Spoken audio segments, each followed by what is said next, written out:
कथा व्यास परम पूज्य सुश्री डॉक्टर सोनिया दीदी के मुखारविंद से श्री गणेश कथा पुराण, श्रीमद् भागवत, श्रीमद् देवी भागवत, रामचरितमानस एवं शिव कथा कराने हेतु संपर्क करें तथा आप अपनी आर्थिक, भौतिक, स्वास्थ्य संबंधी किसी भी प्रकार की समस्याओं का धार्मिक अनुष्ठान द्वारा समाधान और श्री लक्ष्मी कृपा प्राप्ति हेतु देवी जी के सानिध्य में नारायणी अनुष्ठान के इच्छुक भक्त संपर्क करें 09820364689 अथवा 09322721890।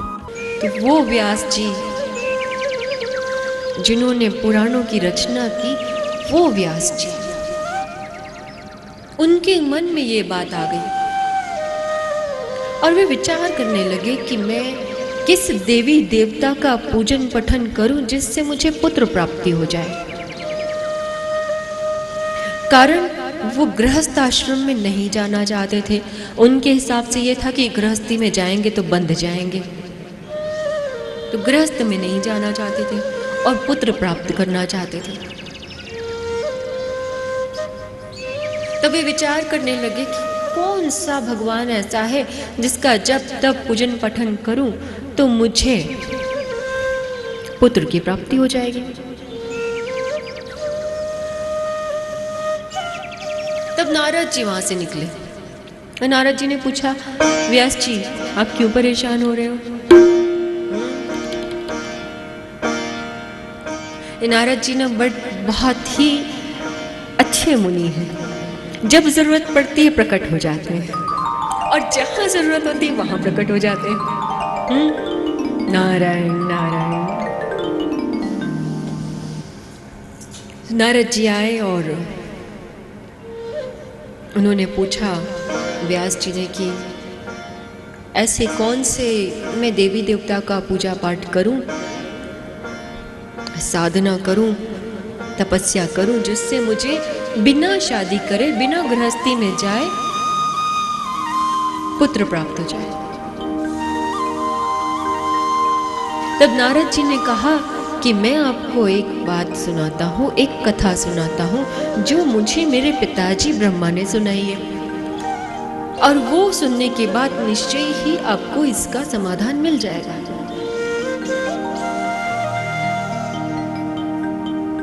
तो व्यास जी ने उनसे निवेदन किया कि मुझे वो कथा सुनाए कि कौन सी बात है, वो कथा है, वो तरीका है, वो उपाय है जिससे मुझे पुत्र की प्राप्ति हो सकती है बिना गृहस्थ आश्रम में जाए। नारद जी बताते हैं कि ब्रह्मा जी जो है, एक बार ब्रह्मा जी कहाँ से निकले हैं? विष्णु की नाभि में से जो कमल निकला वहां ब्रह्मा जी विराजित होते हैं। तो ब्रह्मा जी ने कहा कि एक बार मैंने नारायण से पूछा कि आप आंख बंद करके किसका ध्यान करते रहते हो? आप तो आदि पुरुष हो, आप सबका पालन करते हो, तब आप किसका ध्यान करते हो? तो विष्णु जी ने कहा कि मैं उस सत्ता का ध्यान करता हूं जिनकी वजह से मेरा और आपका अस्तित्व है। ब्रह्मा जी कहने लगे कि प्रभु आप ही तो हो सर्वे सर्वा, तब और कौन सी सत्ता है? तब उन्होंने बताया कि यदि मैं सर्वे सर्वा होता तो मुझे कभी मछली, कभी कुर्म,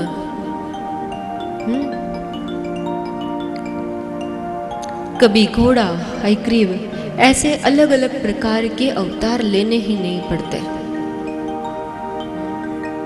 तब मैं राम वन के जंगल में थोड़े ना जाता।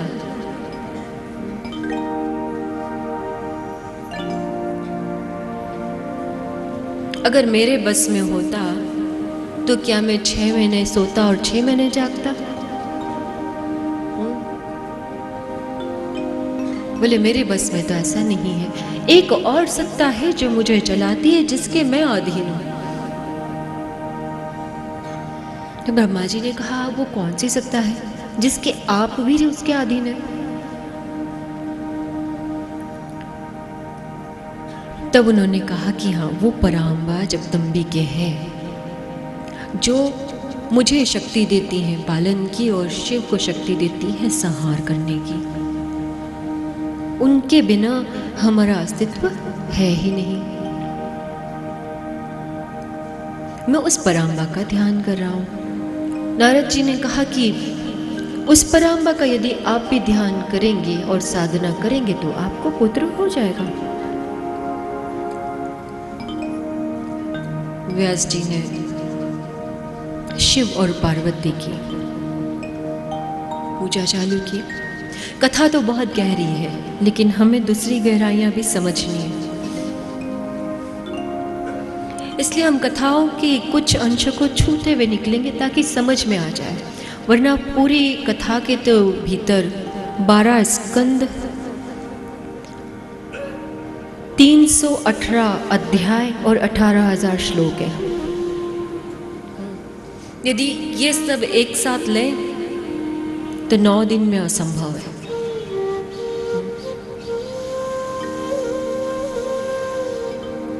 नौ दिन में 3-4 घंटों में असंभव है। सुबह से शाम तक बैठे तो भी असंभव है, क्योंकि 318 अध्याय में इतनी गहराई छुपी है कि एक एक अध्याय के ऊपर एक एक दिन, क्या एक एक महीना, एक एक साल कहा जा सकता है। ये तत्व ज्ञान है, और तत्व ज्ञान की समझ पाने के लिए उसकी पूरी गहराई में उतरना पड़ता है।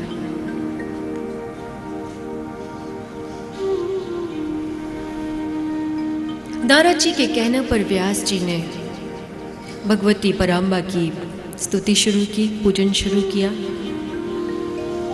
और कहते हैं कि 100 वर्ष तक जब उन्होंने तप किया तब उन्हें शिव और पार्वती ने आकर वरदान दिया कि तुम्हें अच्छा, सुंदर, तेजस्वी, यशस्वी पुत्र प्राप्त होगा।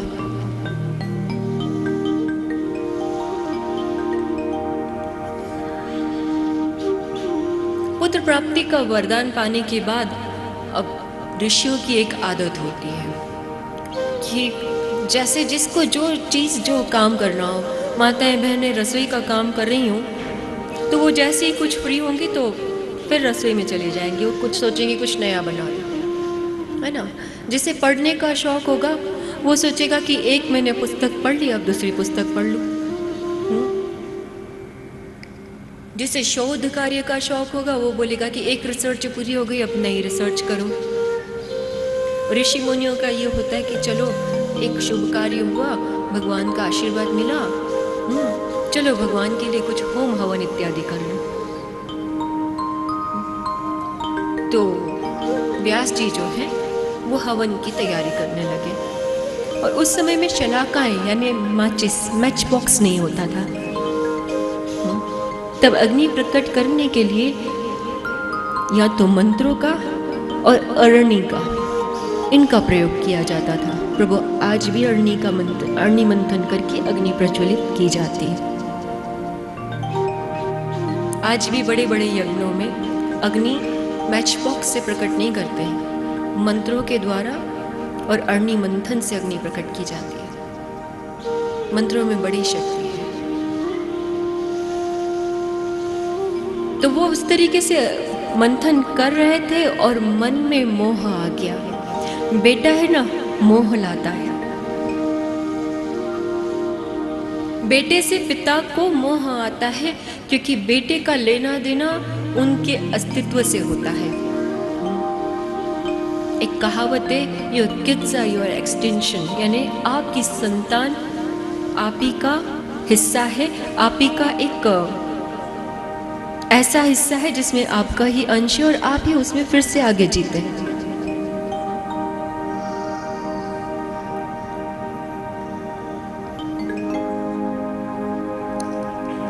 तो अरणी मंथन करते समय वहां पे एक घृताची नाम की अप्सरा आई। यहाँ पर व्यास जी के मन में एक भावना, मोह उत्पन्न हो गया था पुत्र प्राप्ति का।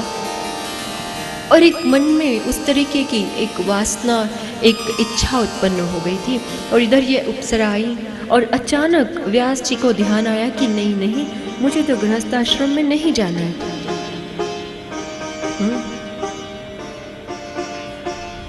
और ऐसा करते ही जैसे ही उनका ध्यान आया, अप्सरा एकदम डर गई और वो शुकी यानी तोती का रूप उसने बना लिया।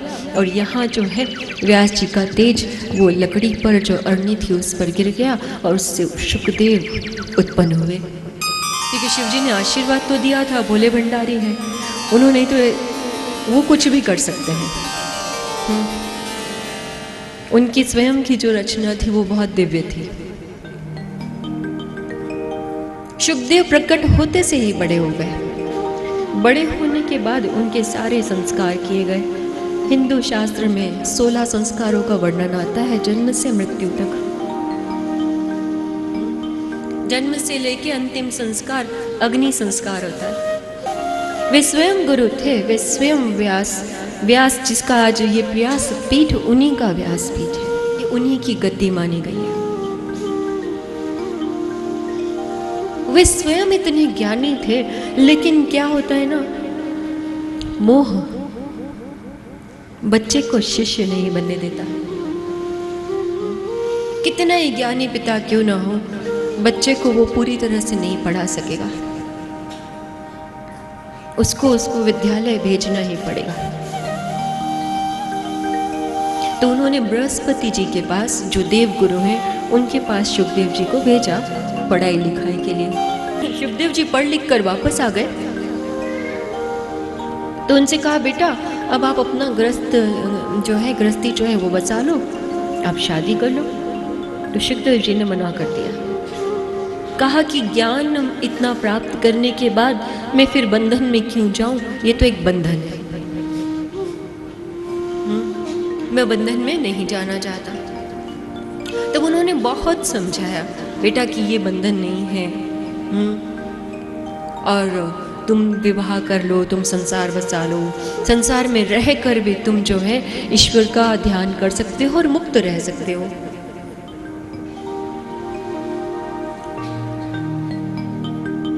जब शुकदेव जी नहीं समझे उनके समझाने पर भी, तो उन्होंने उनको कहा कि अच्छा आप जाओ जनक के पास। जनक मिथिला के राजा जो है, वहां आप जाओ और उनसे समझो।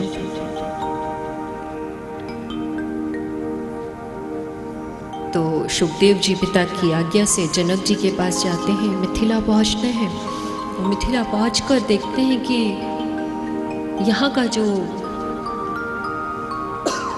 आवरण है वो किसी ज्ञानी वाला तो लगता नहीं है। ठाट बाट है, राजा है, पूरा महल है। पिताजी ने ये कहा था कि उनके पास जाओ, और उनके पास जाओगे तो वहाँ पर जो है आपको ज्ञान की प्राप्ति होगी, ब्रह्म ज्ञान की प्राप्ति होगी। ये कैसा ब्रह्म ज्ञानी है जो महल में रहता है?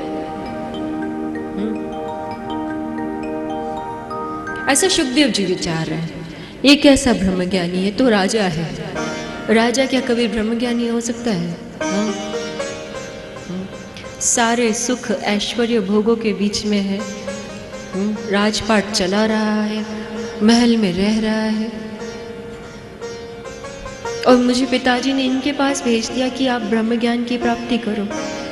पर चलो पिताजी का आदेश है तो देखते हैं कि ये राजा के पास ऐसा कौन सा ज्ञान है। गए, जनक जी से बात हुई, जनक जी से चर्चा हुई, उनसे भेंट हुई कि मुझे मेरे पिताजी ने भेजा है और उन्होंने कहा है कि मैं आपसे ब्रह्म ज्ञान प्राप्त करूं, क्योंकि मैं शादी नहीं करना चाहता, मैं गृहस्थ में या किसी बंधन में नहीं बंधना चाहता हूं। मुझे लगता है कि इतना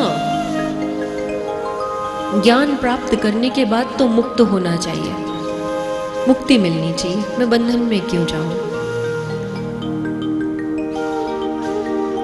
तब जनक जी ने उन्हें समझाया कि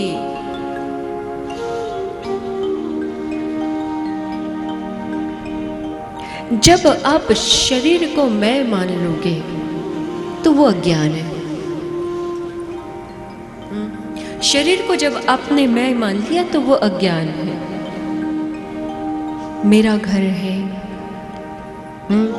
मेरी गृहस्थी, मेरी दौलत,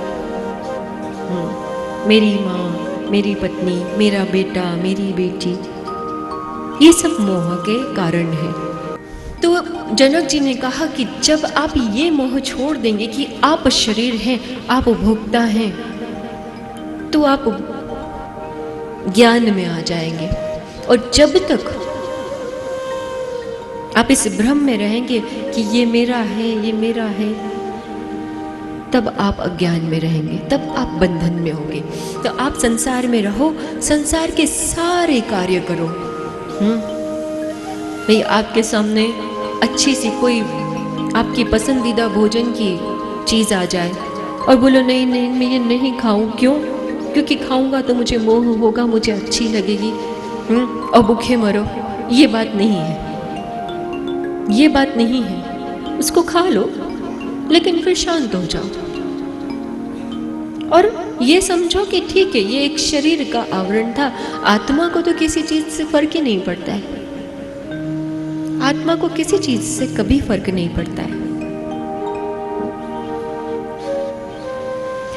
अगर ठंड हो ना तो शरीर को ठंड लगती है, आत्मा को ठंड नहीं लगती। गर्मी है तो शरीर को गर्मी लगती है, आत्मा को गर्मी नहीं लगती है। ये शरीर उंगली कट जाए, किसी के एक्सीडेंट में पैर कट जाए तो आत्मा नहीं कटती है, शरीर का एक टुकड़ा कटता है। अगर शरीर का वो टुकड़ा आत्मा होती तो फिर आत्मा भी टूट जाती। आत्मा नहीं टूटती क्योंकि आत्मा शरीर से अलग है। हमने कहा ना प्रभु, धागा है, धागे के कारण वस्त्र है। और वस्त्र के कारण धागा भी है, किंतु धागा नहीं होता तो वस्त्र ही नहीं होता।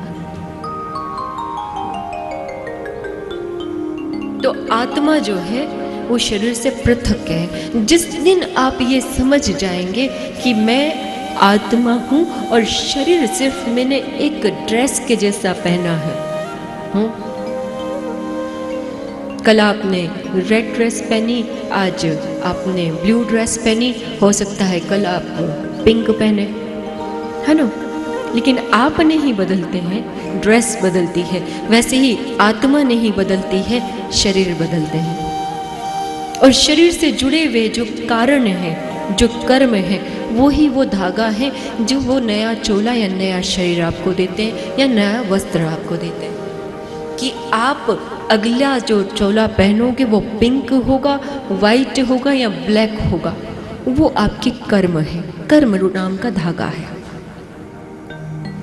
जनक जी से ये समझने के बाद वे वापस आते हैं, विवाह करते हैं, 4 पुत्र और 1 पुत्री होती है, और इसके बाद वो तपस्या करने के लिए चले जाते हैं। ऐसे यहाँ पर शुकदेव के जन्म का एक कथा आती है। देवी महात्म्य के 5 अध्यायों के बाद प्रथम स्कंद के 5वें अध्याय में ये कथा आती है।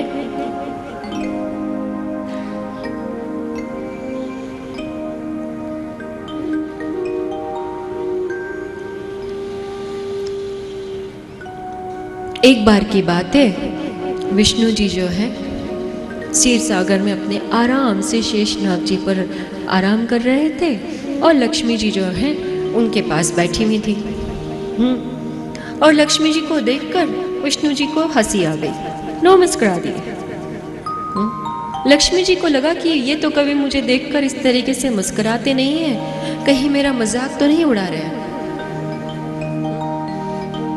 कहीं मेरा मजाक तो नहीं उड़ा रहे। हमने क्या कहा प्रभु, नेत्रों के भी बहुत संयम, नियम और ब्रह्मचर्य होते हैं।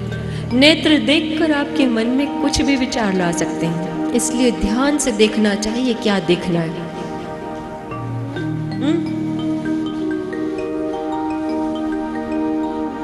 तो लक्ष्मी जी को लगा कि ये जरूर कोई या तो कोई और स्त्री इन्हें पसंद आ गई है, तो हो सकता है इस कारणवश मुझे देखकर हंस रहे हैं, या ज़रूर इनके मन में मुझे देखकर ऐसा लग रहा है कि शायद अब मैं उतनी सुंदर नहीं रही।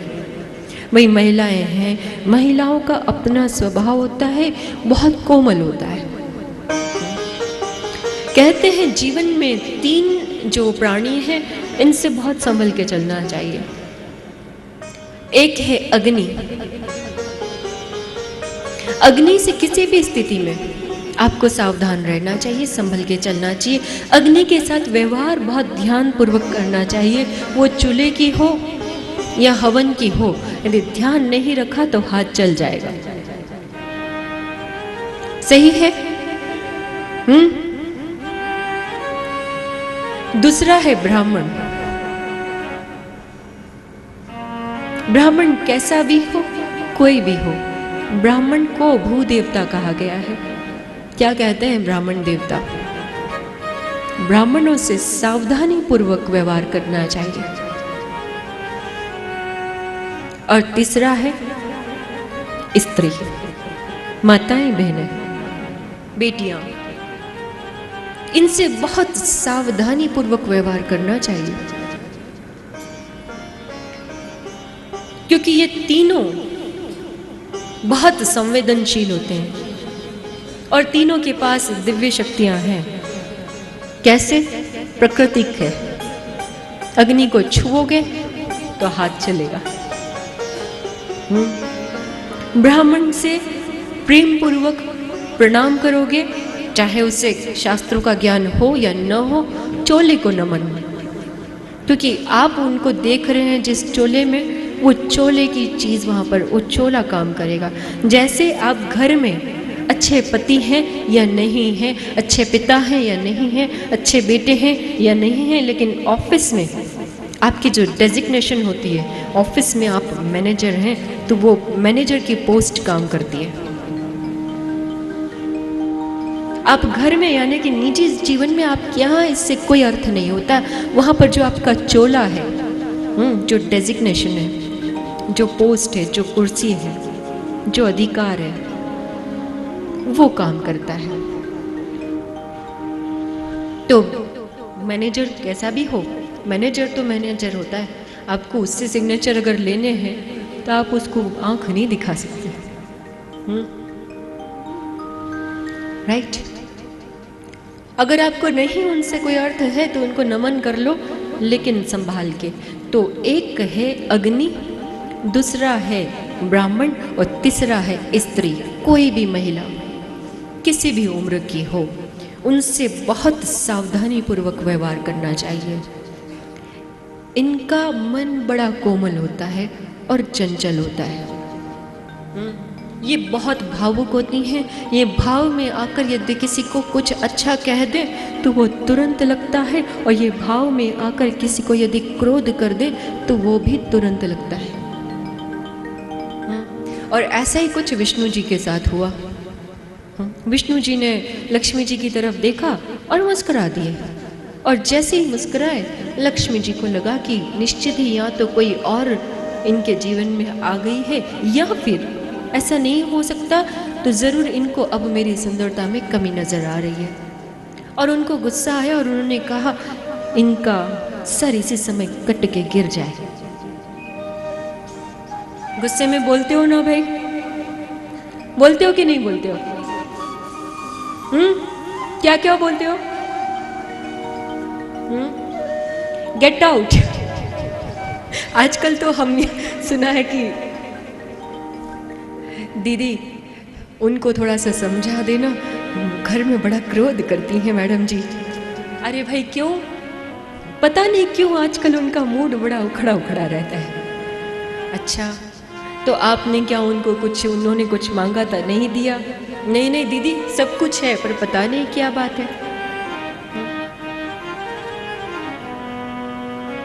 तो माताओं बहनों, आपके लिए भी विशेष बात यहाँ पर यह है कि आप जिनकी दीर्घायु के लिए व्रत, उपवास, पूजा पाठ करती हो, जिनसे आप अपना अस्तित्व मानती हो, जिनको आप अपना परमेश्वर मानती हो, जिनसे आपका संसार है, उनके प्रति आपको कोई भी ऐसी बात गुस्से में भी नहीं बोलना चाहिए, जैसा लक्ष्मी जी ने कह दिया। इसीलिए महिलाओं को घर की लक्ष्मी कहा गया है। लक्ष्मी को शांत चित्त होना चाहिए और प्रसन्न चित्त। आज कितने लोगों ने यहाँ पर वट सावित्री व्रत रखा है? काफी ने रखा है। महाराष्ट्र में तो बहुत ज्यादा होता है ना? तो आज आपने जो जिनके लिए व्रत रखा है, यदि गलती से जीवन में आप उनके लिए एक बार भी गलत बोल देंगे ना, यही व्रत की शक्ति उनके अगेंस्ट काम करती है। फिर यही शक्ति के बल पर वही शक्ति का नकारात्मक प्रयोग हो जाता है, जबकि आप करते हो भले के लिए। तो अपने ही हाथ से ऐसा कोई कृत्य नहीं करना कभी।